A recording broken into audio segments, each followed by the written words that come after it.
Hi, everybody. It's Eric Murray from the sugarhuddle.com. Tonight, I want to talk about the Hall of Fame inductees. We had 8 Hall of Famers. Like I said, on the sugarhuddle.com, I wrote an article called Hall of Fame and Infamy, a few words about this year's induction class for the Pro Football Hall of Fame.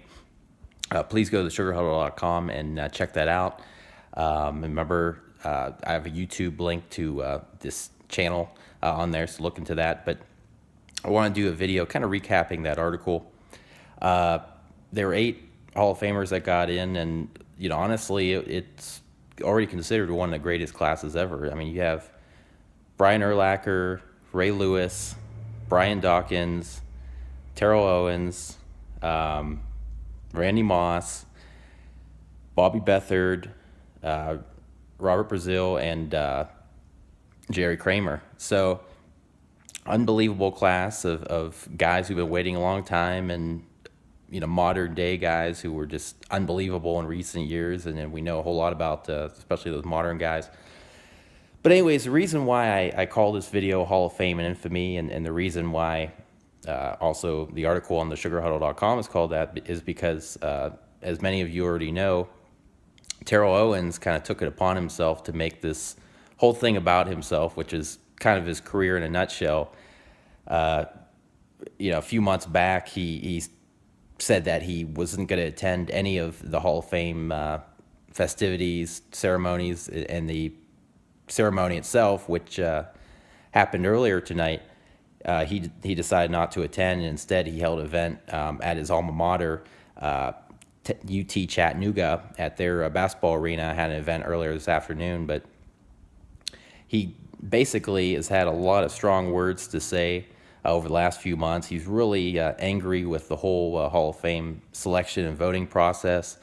Obviously, it's primarily, for the most part, a lot of sports writers, a lot of sports journalists that have votes, and they kind of decide the process. And,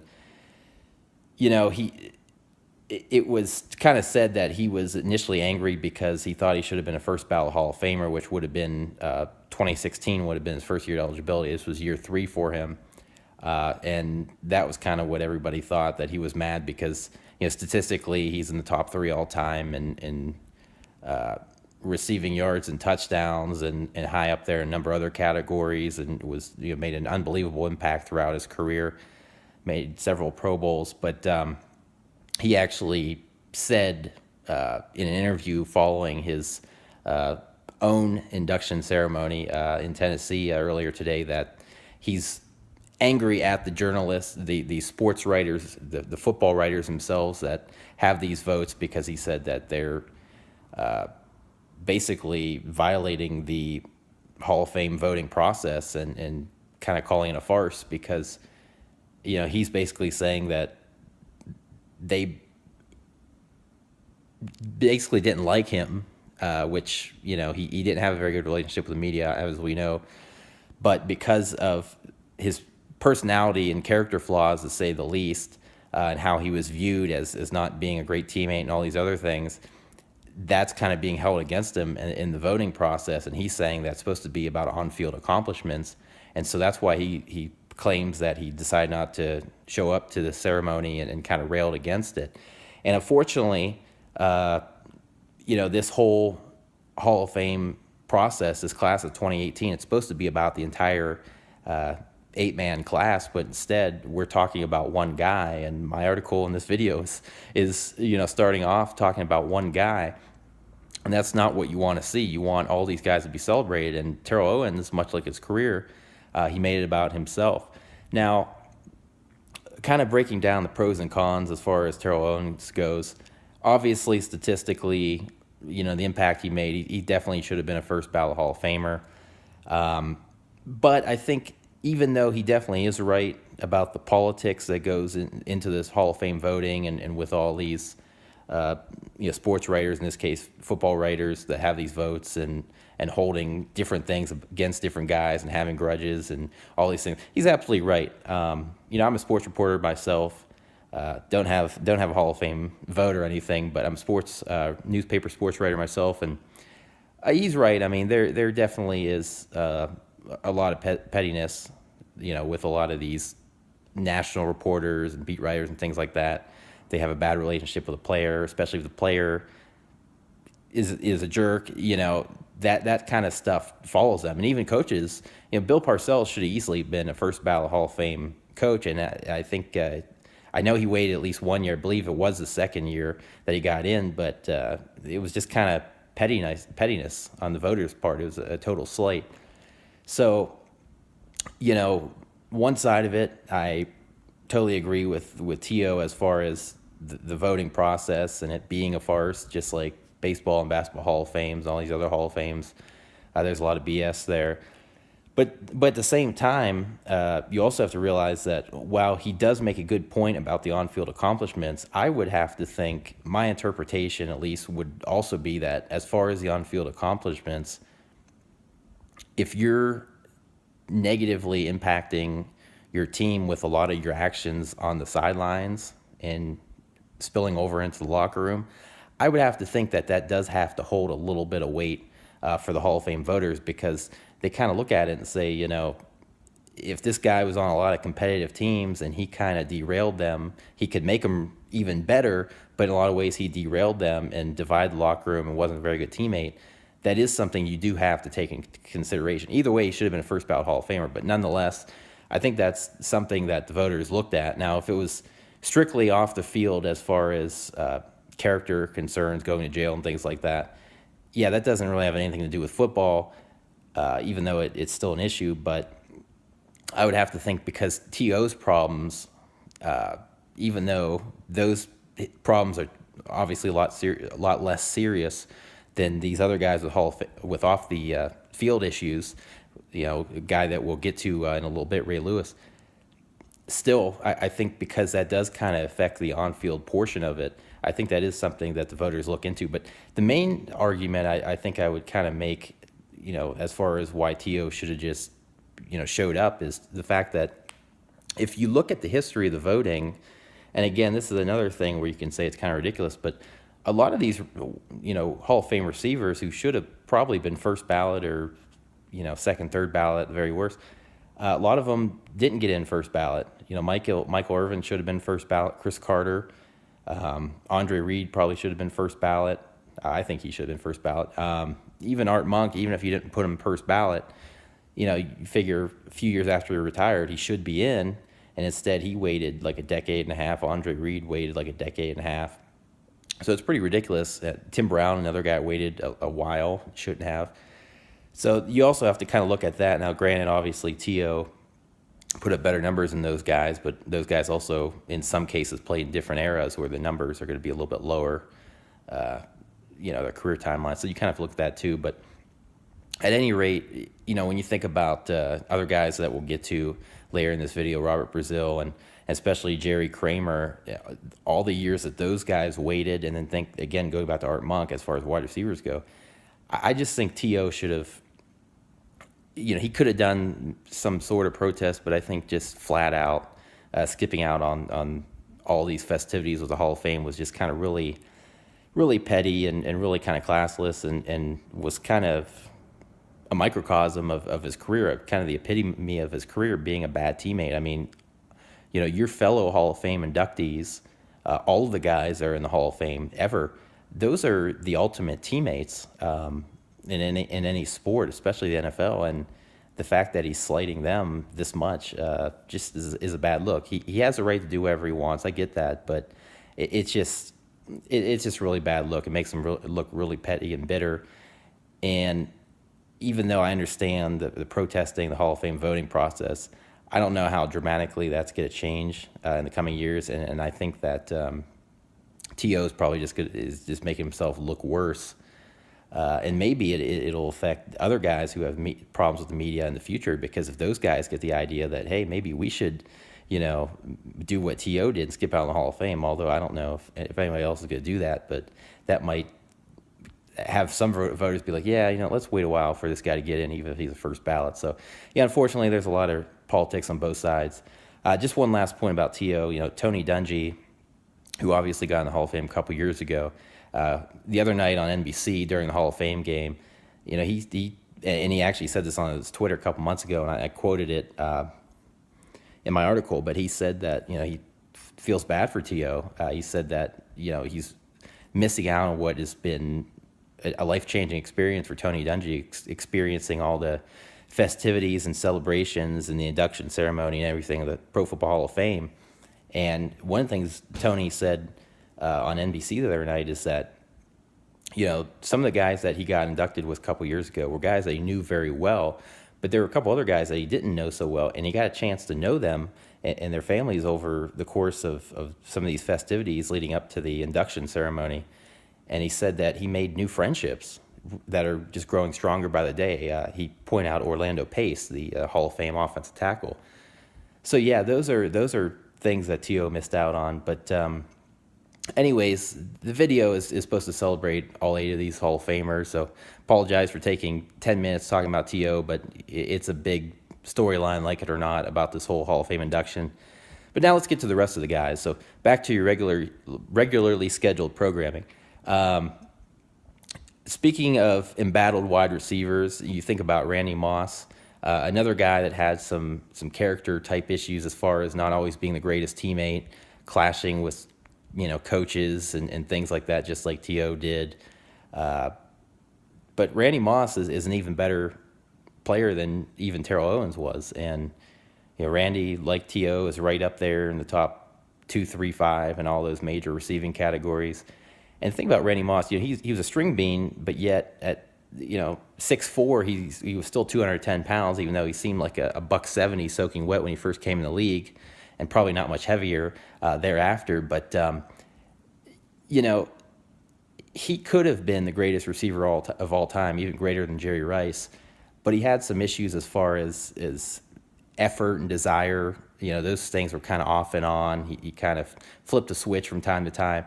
But if he really wanted to, he could have been better than Jerry Rice. And definitely the greatest receiver I've seen in my lifetime. I was kind of young, and Jerry Rice his career was kind of winding down.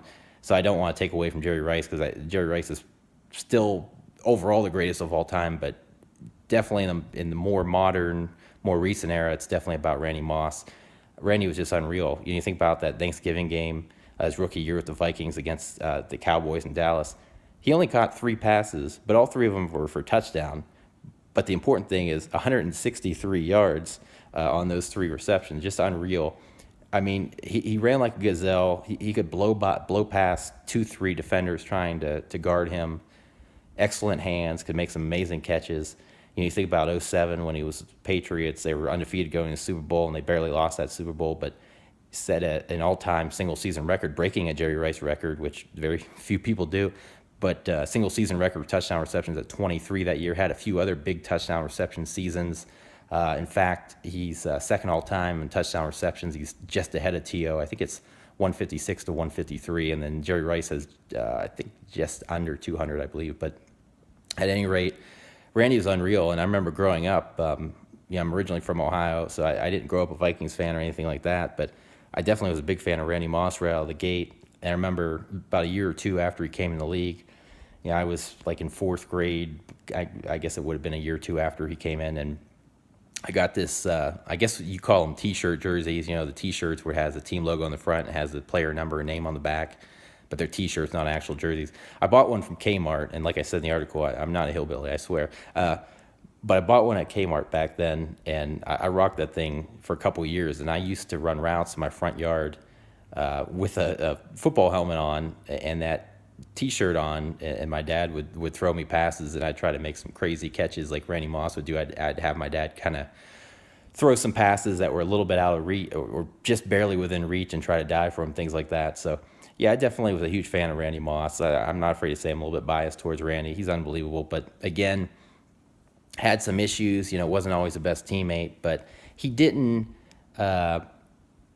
do it nearly to the extreme that Terrell Owens did, not trying to justify some of Randy's behavior early in his career, but he was an all-around much better teammate than Terrell Owens. And I think if Randy Moss, I believe his last year was 2012, which means that he was first ballot. I'm pretty sure he was first ballot this year. But even if he would have been first ballot, if he would have had to wait 2 or 3 extra years like T.O., I honestly believe, especially kind of seeing interviews of Randy Moss and seeing him on TV now with ESPN and everything, in recent years, he's a lot more humble.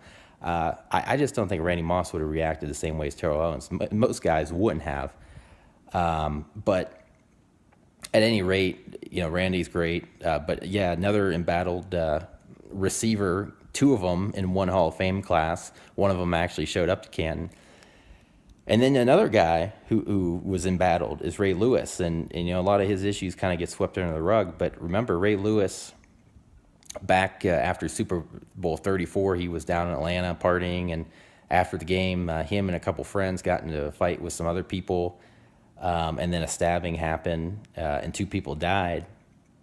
And, Ray Lewis and his friends were questioned, and eventually Ray Lewis went on trial for murder.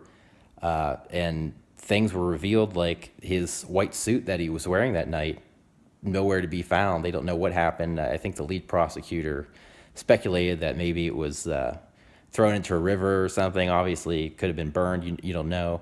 So there was that. There was also the fact that there was blood found in Ray Lewis's limo. So that didn't look good. I think there was one other thing too. But anyways, a couple weeks into the trial, Lewis and his legal team, they took a plea deal where basically if they testified against the two other acquaintances of his, that he would be cleared of all charges. And I think he ended up getting some lengthy probation. I can't remember for sure. But anyways, so again, even though there's, the charges were dropped against him, the circumstances definitely look bad, and a lot of people to this day think that he committed a murder. And then, of course, leading up to Super Bowl 47, which ended up being the final game of his career when the Ravens ended up beating the 49ers and won their second Super Bowl, there's that bizarre thing with the whole deer antler spray thing where it was like a performance enhancer, and that was kind of hanging over his head leading into the Super Bowl. But the one thing I would say about all that, and again, I know it's hard to talk about this because I just kind of ripped into T.O., but if your off-the-field issues don't directly affect football or your football team as far as the type of teammate you are, as far as winning and losing ball games, like it or not, that's something that a lot of Hall of Fame voters look at and say, you know what, that's not as bad as Terrell Owens' attitude. Again, not saying it's fair, not saying it's right, but that's how a lot of these voters and all these Hall of Fames look at it.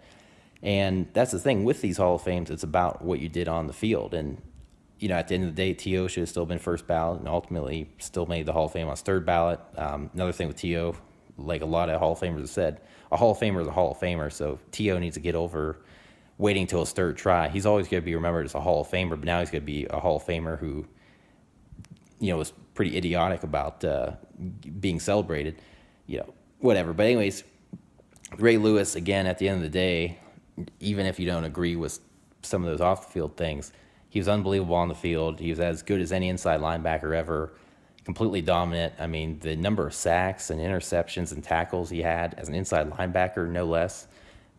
The position you don't see as much blitzing as obviously the outside linebackers who are the pass rushers.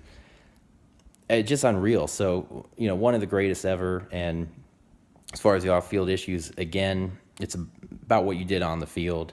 If it doesn't directly affect the team, then, so be it. And that's just like with Pete Rose. I know his is a little bit more direct because of the whole no betting on baseball, no gambling on baseball thing. But, the reality is his playing days were over when he got caught gambling on baseball. Pete Rose is one of the greatest ever. He should be in the Hall of Fame, Baseball Hall of Fame. But any rate, Ray Lewis on the field is more than deserving of being a first ballot Hall of Famer. Unbelievable. And, of course, a guy that also played recently in the exact same era, retired right around the same time as Brian Urlacher. Brian Urlacher is a guy that, is a great teammate, great leader. And the thing about it is, with the Chicago Bears, they had been waning and really hadn't been that good for a number of years. And they had been known back in the day with George Halas, and then even post-Halas in the Ditka days when they won the Super Bowl with Buddy Ryan as their defensive coordinator, 46 defense in 85, the 85 Bears, maybe the greatest team ever. They were known as the monsters of the Midway, that defense. And basically, Brian Urlacher and Lovie Smith and company kind of recreated that in the 2000s.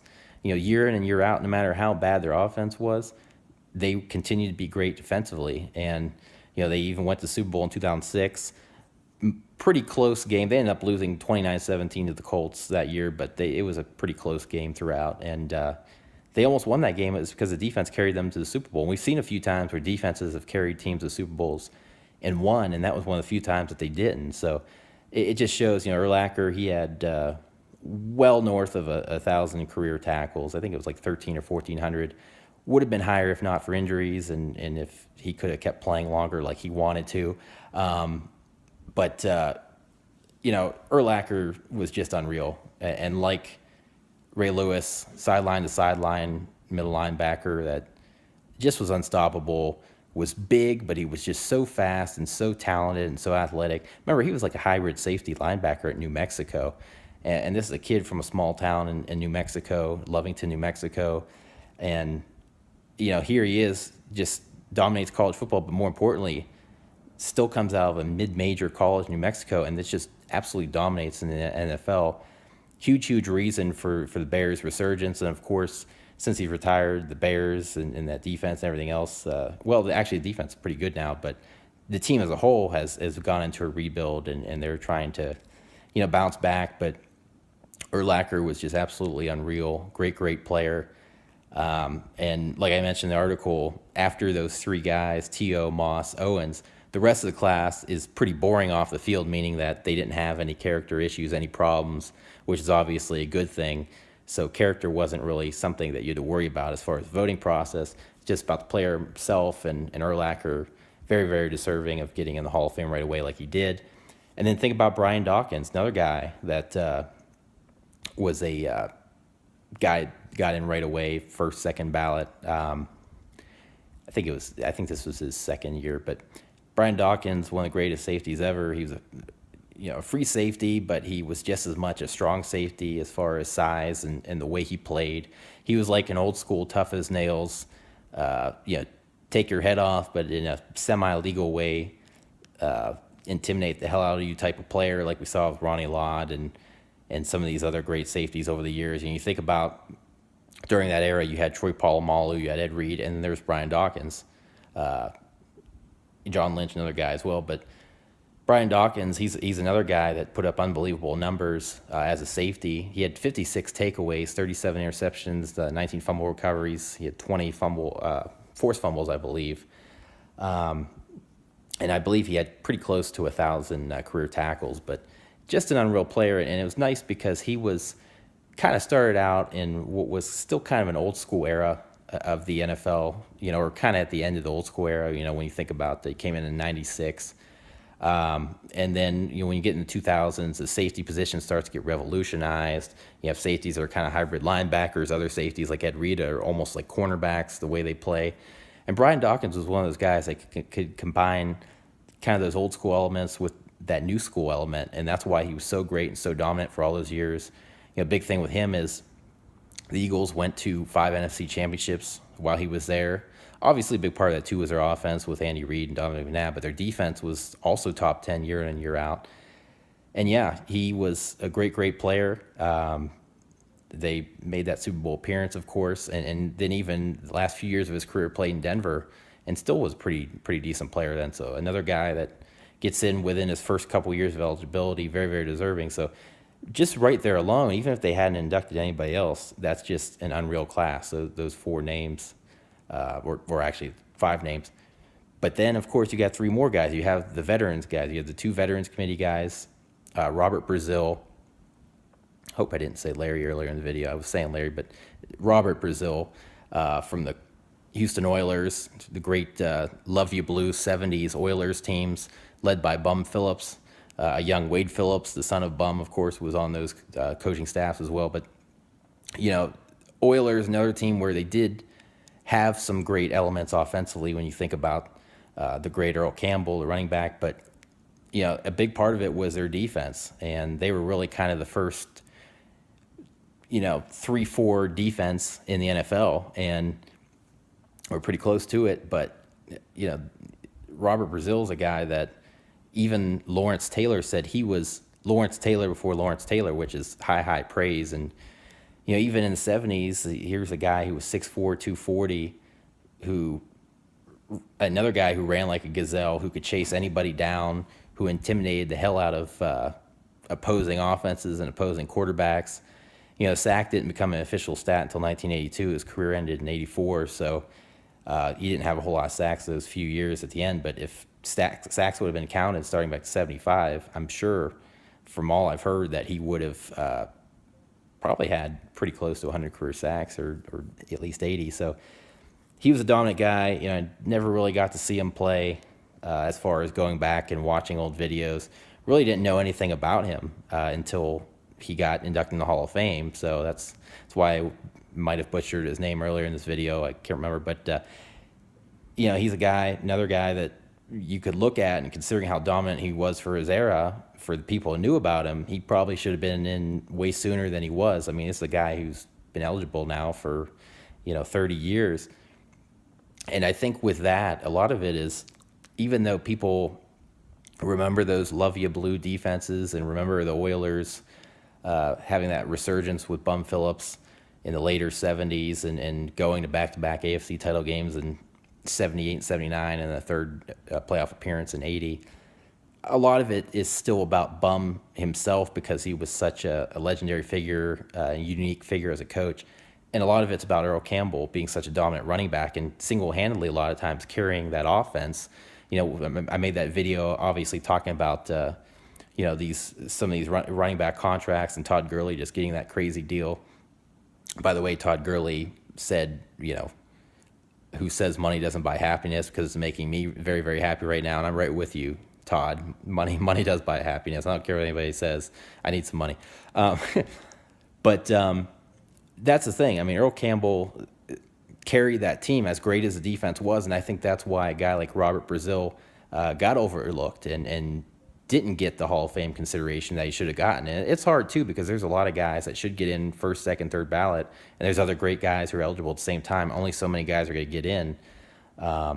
Just think about Major League Baseball. There's a lot of years where only one guy gets in, and even a couple years ago, nobody got in, so it's even harder with baseball. But he's a guy that, from everything I've heard and read, I mean, he was just completely dominant. Never missed a game in 10 years, which I think is just unreal, especially in that era.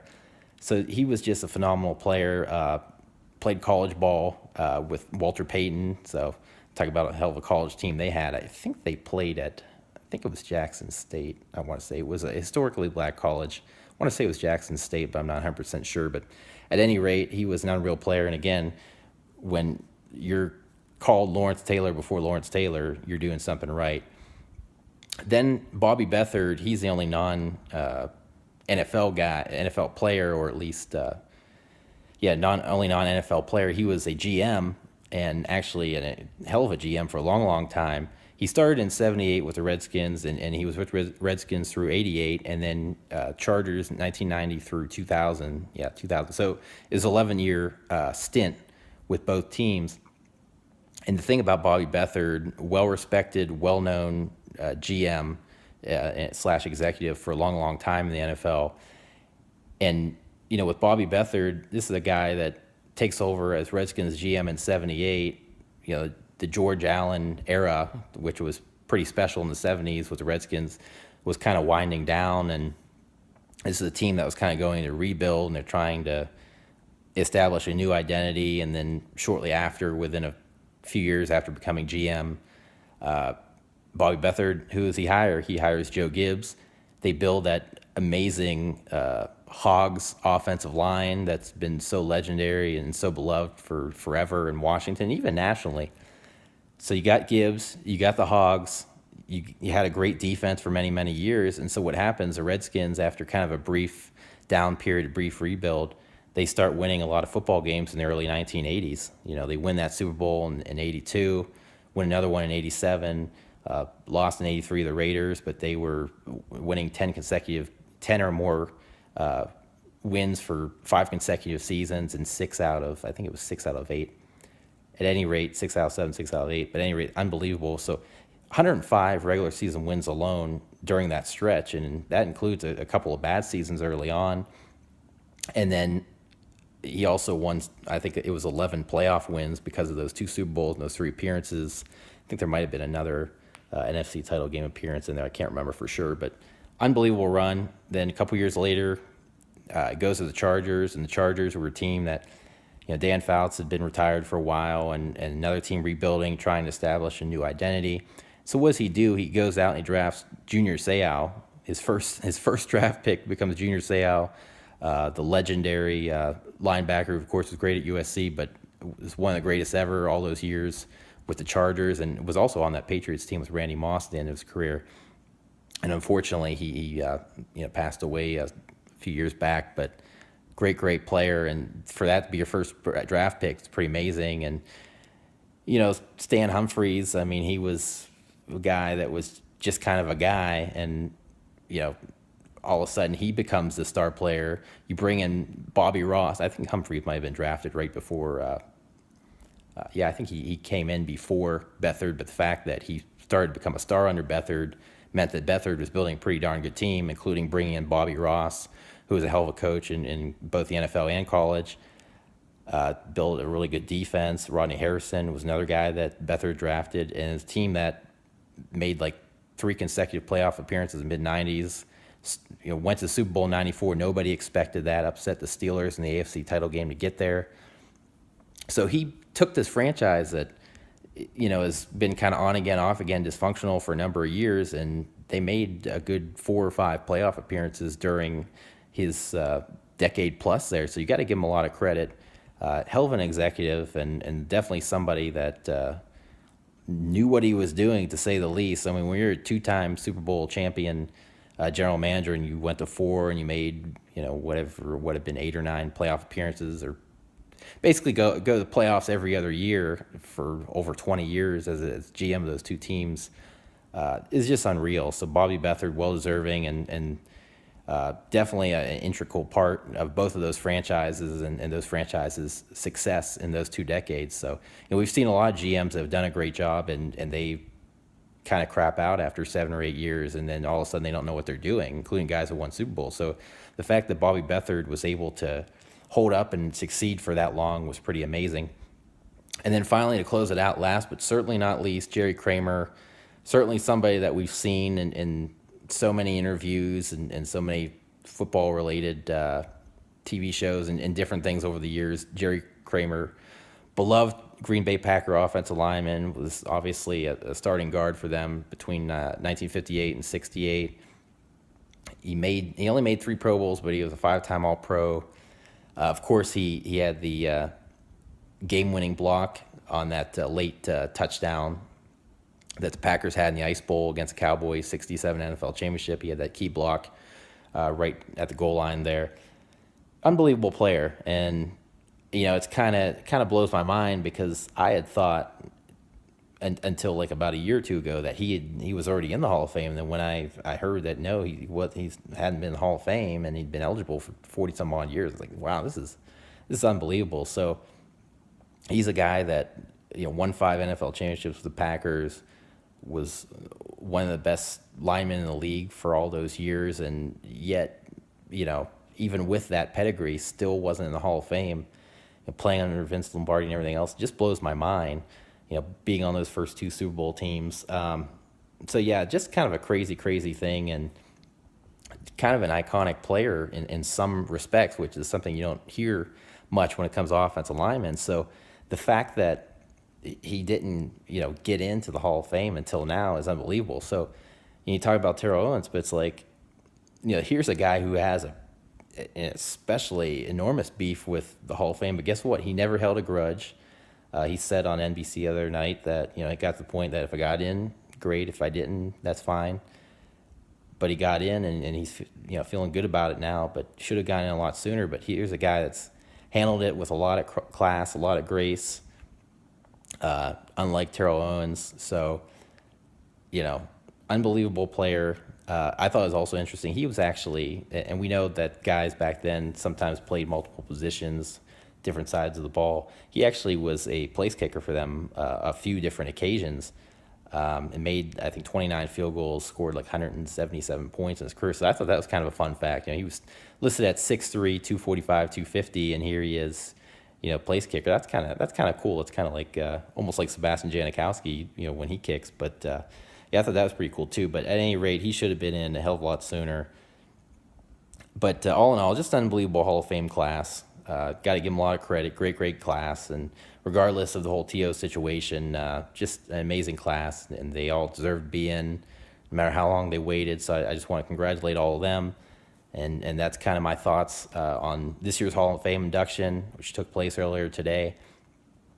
Make sure to go to the sugarhuddle.com, check out all those articles that I have on my website, including the article that pertains to this video, the Hall of Fame in Infamy, a few words on the 2018 Hall of Fame inductions. But anyways, yeah, go to my website, Twitter, Eric Murray Sport, at Eric Murray Sport. Yeah, so check that all out. Please try to get my traffic up. And finally, tomorrow, probably real late at night again, I will have a video summing up some of the articles I did earlier this week on all the various AFC East teams. So I'll have a AFC East preview and break down the entire AFC East. See if anybody can challenge the Patriots. We'll see. But anyways, look for that late tomorrow night or what have you. But anyways, again, I'm Eric Murray. Go to sugarhuddle.com. Please check it out and watch my videos and tell your friends and try to spread the word. So thank you.